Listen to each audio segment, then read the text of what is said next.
Guys, welcome to our very first video lesson. In this tutorial, I'm going to be teaching you how to open your PixelLab, set up your workspace, import resources into your workspace, then export your work when it's done. Let's go right straight into it. First thing I'm going to do is I'll open the PixelLab application. Once I open my application, this is what I'm going to see. Don't worry, if you're using the basic app you downloaded from your Play Store, it might not look exactly like this. Do you understand? I'm using the premium version. It's the same thing. Both the premium version and the basic version, they are all the same. There's no difference. Do you understand? Once you open your PixelLab application, this is the first thing you are going to see. I'm just going to delete this text on the screen. So you realize that I have a text on the screen here. So realize that I have a text on the screen here. I don't want that. So I want to delete it. If I just tap on the screen, the text is highlighted. Do you understand? The text will be highlighted, then I can delete it. How do I delete it? If you check your down buttons here, if you check this part of your app, you are going to find some icons here.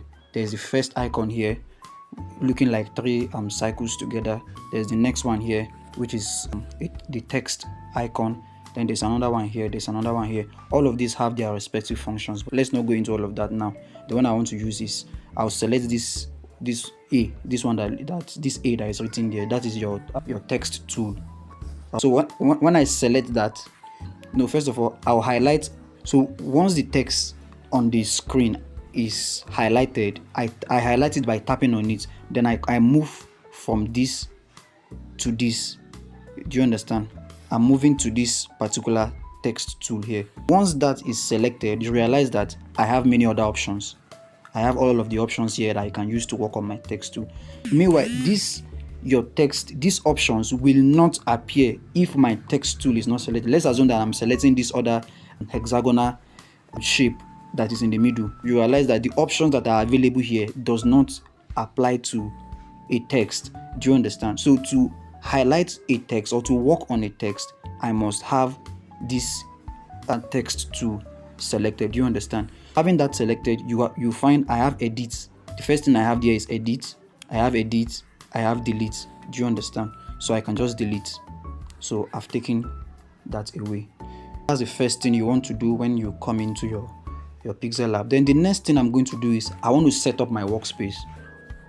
The first thing you're going to do is, now this black space I'm having on my screen right now, this dark space I'm having on my screen, this is what you call your workspace. Do you understand? So all of my designs are going to be fitting into this space. Do you understand? But the first thing you want to do is you realize that the workspace itself is dark, while the these edges here are white. Do you understand? You may not find this disturbing right now. When you are designing, you don't want that. Do you understand? You want your workspace to be black, then you want the edges to be black as well. Do you understand? Workspace might not necessarily be black, because when you bring in your background, it might not be black. What you want particularly is that you will want this part of your canvas to be dark. Do you understand? The reason is because as it is white now, the light from the background is going to be disturbing your eyes. You will not be able to see what you are working on properly. Do you understand? When you are working with color, you are working with so many things, you will not be able to see them. Do you understand? So you want it to be black. So what do? I can come to this icon here. This is these two squares that are on top of each other. That is the background icon. So when I select that, it gives me option to work on my background. The first icon here is color. Do you understand? There are other options here. I don't want this tutorial to be long, so I won't be touching things that we don't need for now. I'll select that. When I select color, I'll tap on color. There's color and there's gradient. Tap on color. So I have varieties of color. So any color I choose is going to automatically change my workspace to that color. If I choose red, my workspace become red. If I choose whatever color I want, I can just choose. So I'm going to choose white. The moment when I choose white, you realize that the edges of my workspace have been turned to black. Then my workspace is now white. Do you understand? That is what I want. I want the edges to be black, while my workspace has a different color. This is still a problem because I don't want to work on a white canvas.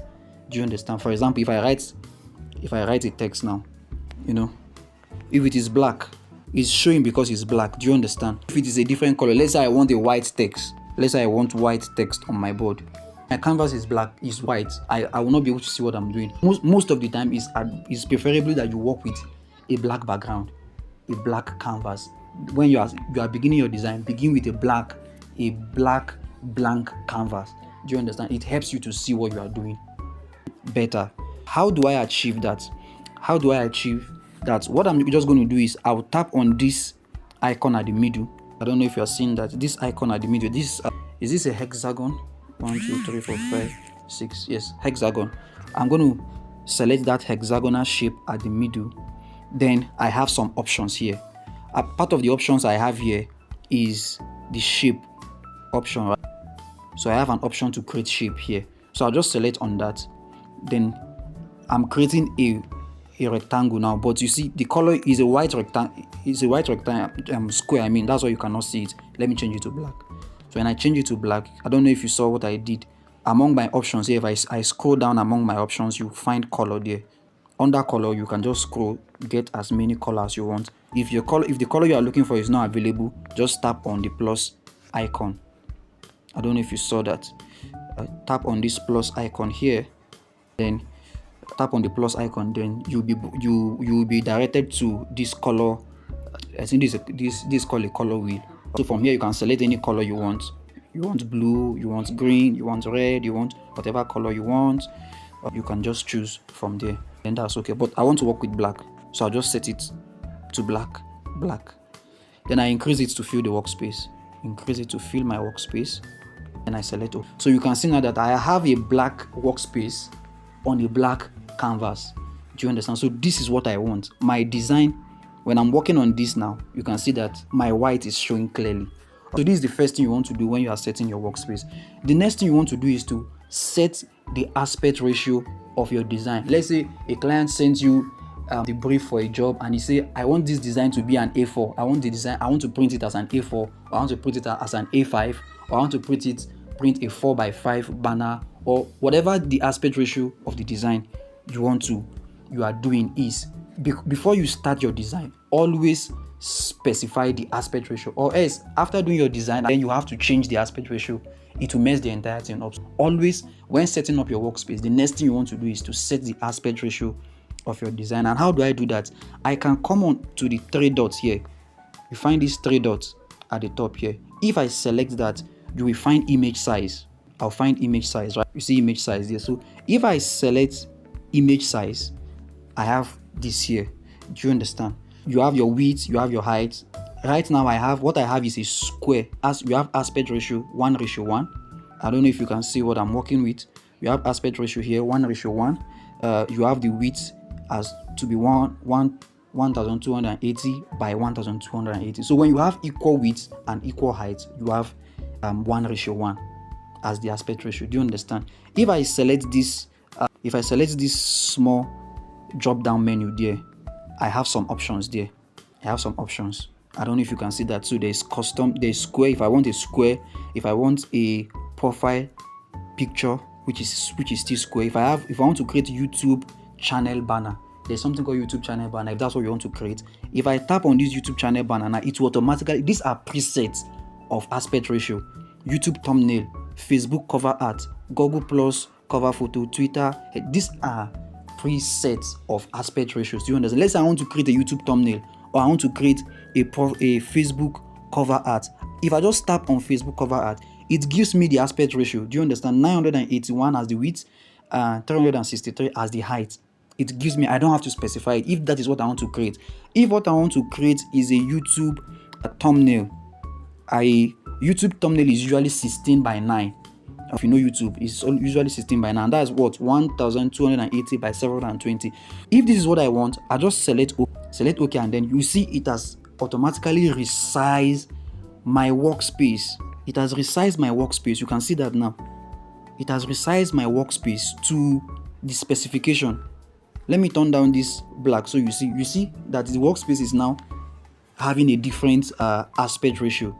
Do you understand? So, but what if the aspect ratio I want for my design is not part of the preset, what do? I can still come back to this same three dots, right here. Come back to this same three dots, image, select image size. Then I can just highlight. If I highlight this part, if I tap on this part, if I tap on any part of the text, it will be highlighted. So I can specify, let's say I want to create a 4x5. I want to create a 4x5 banner. Do you understand? The aspect ratio for a 4x5 banner is going to be 1024 by 1280. So the moment I get the width and the height correctly, you realize that my aspect ratio has just changed to 4x5. I know that this is, if I work on this design, I'm going to be getting a 4x5. When it is printed, when it's going to be printed, it can easily be printed by a 4x5. Do you understand? If I go ahead and design this as a, if I go ahead and work with a square aspect ratio, when it is time to print, it will not be able to fit into a 4x5 banner. So you see, that's why it's important for you to always set your aspect ratio, the aspect ratio of your design before you start your design. If I want a 4x5, I'll just have that. Then I select, so it gives me a 4x5. Now you can see now that a 4x, this my black square I created now is no longer fitting on a 4x5, so I can just extend it. To extend, just drag it from the edges like this till it fills the workspace. Then I can just lock it up. You find a padlock icon on whatever you don't want to be moving around. You can just lock it up so it's not moving anymore. Do you understand? That is that. This is a 4x5. If I want an A4 size, if I want an A5 size, I can just go there, put in the aspect ratio, type in the aspect ratio, and then select OK. It gives it to me. There's another option actually I can work with. If I don't want to go through that route, I can also work from here. If I select this icon here, I also have what you call image size. You have what is called image size here. So if I select image size, it gives me the same option. Do you understand? I can set it from, let's say I want to work with let's say I want to create an A4 design. The aspect ratio for an A4 design is 297 by 210. So this is the aspect ratio for an A4 design. If I select, oh sorry, this is A5. Sorry, this is actually an A4. It is landscape instead of portrait. I don't know if you know the difference. It's lying down instead of standing up. So I'll just go back. Here should be 210. So the aspect ratio for an A4 is 210 by 297. So I select, then I have it like that. Do you understand? So this is the size for an A4. If I want A5 as well, I can just get my aspect. If I key in my aspect ratio in that same place, then I get what I want. Good. Now this is one. The next thing I want to do now is to what if I'm trying to replicate a design. For example, now a design has been created. Let me go to my gallery and show you. Let's say a design has been created already. I want to replicate it. I like the size for that design. I want to use the exact size for that particular design. Let's say this design. Let's use this design for example. Let's say I found this design and I want to get the exact measurement, the exact aspect ratio that was used for this design. How do I do that? I have no way of telling. Just by looking at it, I may not be able to tell what is the specification of the aspect ratio. How do I do that? Is simple. I'll just go to my workspace. I'll go back to my workspace. Let's start a new workspace. What I'm going to do is very simple. I'll just open my PixelLab. I'll select my background icon. Then I'll scroll around. You will find from gallery. When you hover around the down option, you find from gallery. Select from gallery. When you select from gallery, you are going to be directed to your phone gallery where you have all of your images. Or just go over and choose that design, that particular design I want to use as my reference design. So I just select it and then select done. Once I do that, you realize that it has been imported. And then the aspect ratio at the top here, you find out that the aspect ratio has been specified 720 by 864. Another thing I can do is I can decide to say I'll click the check mark, then it is imported into my workspace. I'll come back here and check for image size. Check for image size, then I'm going to find the specification. Do you see it now? I have the specification right there, 1066 by 1280. Do you understand? So ideally, I have no way of knowing the specification of this design if I didn't go this route. Do you understand? So by doing that now, I now know the aspect ratio of this. So if I want to replicate this exact size, exact design, I will just have that aspect ratio specified for me. Do you understand? That's that about this. The next thing you are going to do is, in our next video, I'm going to show you how to import resources into your workspace. Once you are done setting up your workspace, how do you import resources? When you are done with your design, how do you export your work? See you in the next video. Thank you.